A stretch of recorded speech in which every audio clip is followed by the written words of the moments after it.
Record floods registered in Spain, massive heat, anomaly detected in the Pacific Ocean, unprecedented, upwelling disruption in the Gulf of Panama. Extremely rare, natural phenomenon for these latitudes observed in Alaska. What lies behind all these natural anomalies exists in every human being on our planet. All the details are in today's report. United States.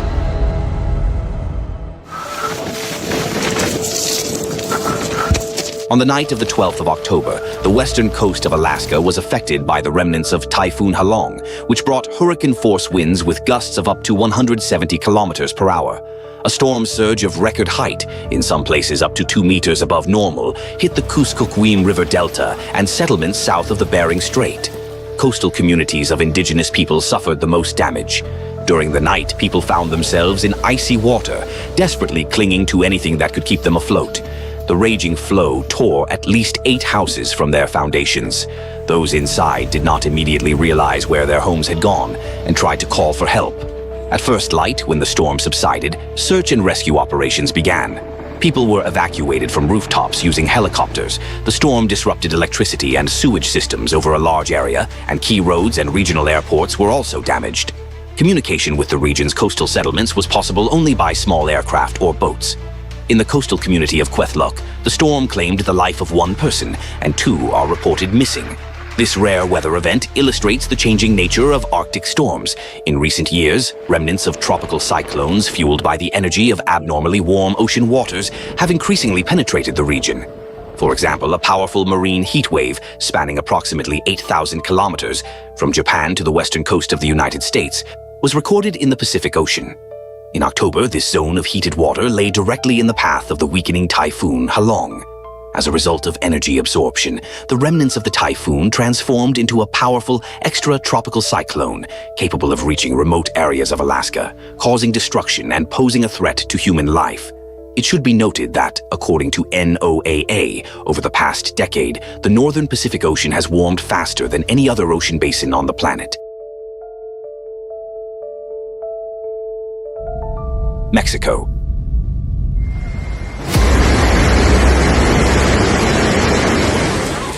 The end of an unusually intense rainy season coincided with the passage of 2 tropical storms along Mexico's western coast. As a result, starting from the 6th of October, the country experienced record rainfall. Rivers overflowed, flooding towns and villages. Landslides and floods isolated more than 300 settlements in central and eastern Mexico. As a consequence of the extreme weather, residential houses were destroyed, over 1,000 kilometers of roads were damaged, and around 180,000 people were left without electricity and communication. In some areas of Veracruz state, up to 540 millimeters of rain fell in a short period. The water level in the Cazones River reached record heights. At dawn on the 10th of October, water rapidly flooded the streets of the city of Poza Rica. No warnings about the approaching flood had been issued. Residents of low-lying neighborhoods, where the water rise exceeded 4 meters, recall hearing the roar of the approaching stream just minutes before it swept into their homes. Raging torrents carried away cars, and people sought safety by climbing onto the roofs of houses. Unfortunately, not everyone survived. Throughout the state, dozens of medical facilities were damaged. Water destroyed equipment, and medical personnel had to provide assistance to the victims in the open air. According to authorities, more than 80,000 people were affected in Puebla state. Continuous rains destroyed 7 bridges and caused damage to 16,000 buildings. Powerful and prolonged downpours triggered at least 340 landslides and mudflows in 4 states. In Querétaro, a landslide caused the death of a 6-year-old boy. In Hidalgo state, more than 300 schools and approximately 60 medical facilities were reported damaged or flooded. According to authorities, the death toll across the country reached 64, and dozens of people are reported missing. The full extent of the destruction and the final number of victims, especially in remote settlements, remains unknown. Spain.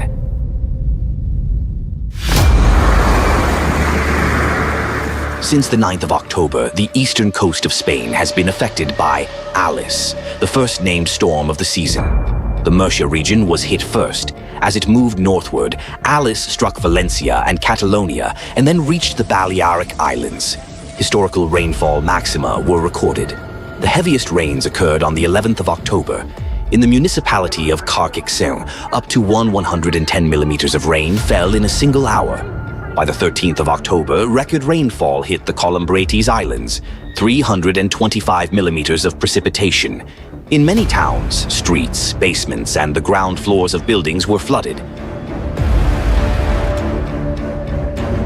Around 400 people had to be evacuated, and rescuers carried out hundreds of operations, helping people escape from flooded cars and homes. The region's agriculture suffered severe losses. In Valencia, over 500 hectares of rice fields were submerged, while in Murcia and Catalonia, orchards and farms were damaged. Some crops were completely lost. The transportation system in the region experienced major disruptions. Traffic on main roads, including the Mediterranean AP7 highway, was blocked, and railway service between Barcelona and Valencia was halted. On the 11th of October, Ibiza Airport temporarily closed due to flooding of the runway and terminal. On the same day, 19 flights were cancelled at Palma de Mallorca Airport. As a result of the bad weather, 18 people were affected, one of whom is in serious condition. Fortunately, there were no fatalities. Japan.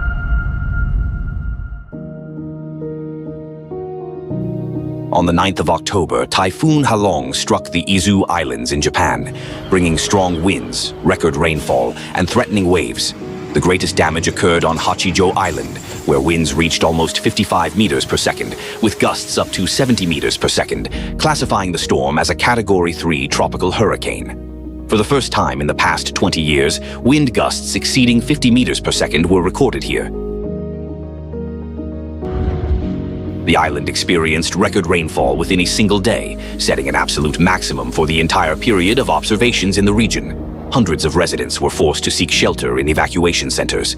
As a result of the storm, buildings were damaged, roofs were torn off, and roads across the island were blocked by fallen trees. Most households were without water for several days due to power outages and landslide damage to key water sources. Halong paralyzed maritime traffic in the country. After the closure of Tokyo port, a massive cruise ship carrying thousands of passengers remained at sea. Its arrival had to be postponed by 2 days. On the Pacific coast in the city of Oiso, 3 fishermen were swept away by waves, one of whom died.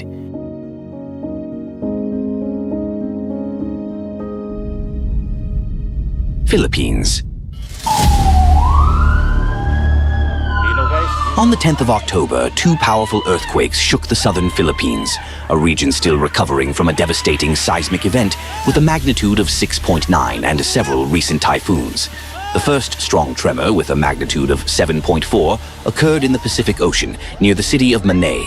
After the earthquake, authorities issued a tsunami threat. Warnings extended to coastlines within a radius of up to 300 kilometers from the epicenter. Thousands of residents in coastal areas were evacuated to higher ground. On the island of Mindanao, the tremors were felt in many towns. Cars on the streets swayed, and frightened people ran out of their homes.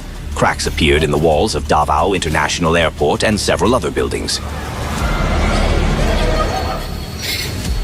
Roads and bridges were damaged, and power supply was disrupted.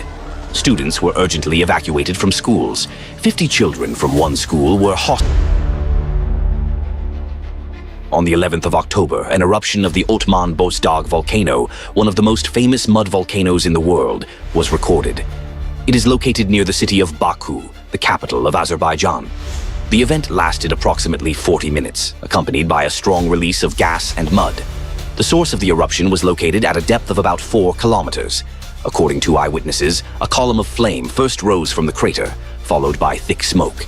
Experts estimated that up to 60,000 cubic meters of mud breccia were ejected into the atmosphere. Fresh cracks appeared on the surface, and small flows of hardened clay extended outward. It should be noted that eruptions of the Otman Bozdag volcano have previously been rare, occurring at intervals of several decades. Over the past 9 years, however, 3 such events have already been recorded. Oceanic anomalies. Another marine heat wave formed in the northern Pacific Ocean, in the coastal waters of China and South Korea. In early October, the water temperature in this area rose by 4 to 5 degrees above normal. According to NOAA classification, this is recognized as a Category 4, extreme marine heat wave. Over the past 2 decades, such anomalous zones of ocean surface warming have been recorded in all regions of the planet. Studies show that marine heat waves are becoming more frequent and intense. Their global average annual frequency has increased by 34% and their duration by 17%. Marine heat waves are observed even in cold ocean regions. According to observations in the Arctic between 2007 and 2021, 11 marine heat waves were recorded, one of which lasted a record 103 days, with an anomalous temperature deviation of +4 degrees Celsius. Today, such dangerous phenomena are almost impossible to predict. They cause significant damage to ecosystems, triggering coral bleaching, mass mortality of marine organisms, and changes in the composition of local species. Another disruption of normal ocean processes was recorded in the Gulf of Panama. For at least 40 years, the seasonal upwelling system in this region had functioned stably, bringing cool, nutrient-rich waters to the surface under the influence of the northern trade winds. This process had been remarkably stable and predictable. It usually started on the 20th of January, lasted 66 days, and minimum water temperatures reached 19 degrees Celsius. However, in the year 2025, an anomalous failure occurred in the seasonal upwelling. The cooling of the coastal waters of the Gulf of Panama began with a delay of 42 days, and the minimum temperature dropped only to 23.3 degrees Celsius. At the same time, the number of cold days during the season was 82% lower compared to historical averages.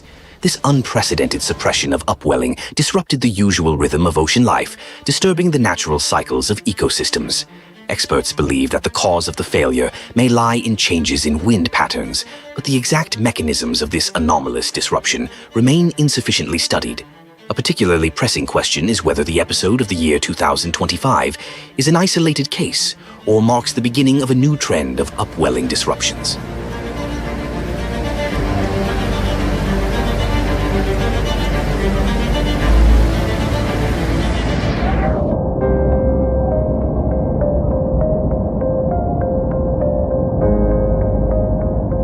Ocean ecosystems function like a finely tuned clock, maintaining a fragile balance upon which the existence of life on our planet depends. But today, the world ocean faces a serious threat. Its waters are filled with a material familiar to each of us: plastic, specifically its micro and nanoparticles, formed as it breaks down under the influence of sunlight and salt water. The accumulation of these synthetic particles in the water column alters its thermal conductivity, effectively trapping excess heat in the ocean. This disrupts the natural heat exchange, intensifies overheating, and creates a dangerous feedback loop. Geodynamic activity heats the ocean, which accelerates the breakdown of plastic, and the resulting microparticles further block heat dissipation, amplifying global warming. Thus, ocean overheating is not only the cause of various thermal anomalies in the world ocean, but also a primary trigger for climate and geodynamic phenomena recorded across the planet. Analyzing the increase in climate-related disasters, it becomes clear that there is less and less time to study this key factor, and the conditions for conducting research will rapidly deteriorate. The climate will destroy laboratories, research centers, equipment, and even the very people capable of making discoveries that could determine the fate of humanity. This is why society must create conditions today that allow scientists from around the world to collaborate openly, exchange knowledge, and unite their efforts for the survival of humanity. Achieving this goal requires a stable global peace among all nations, because only under such conditions is effective counteraction to the climate crisis and its consequences possible.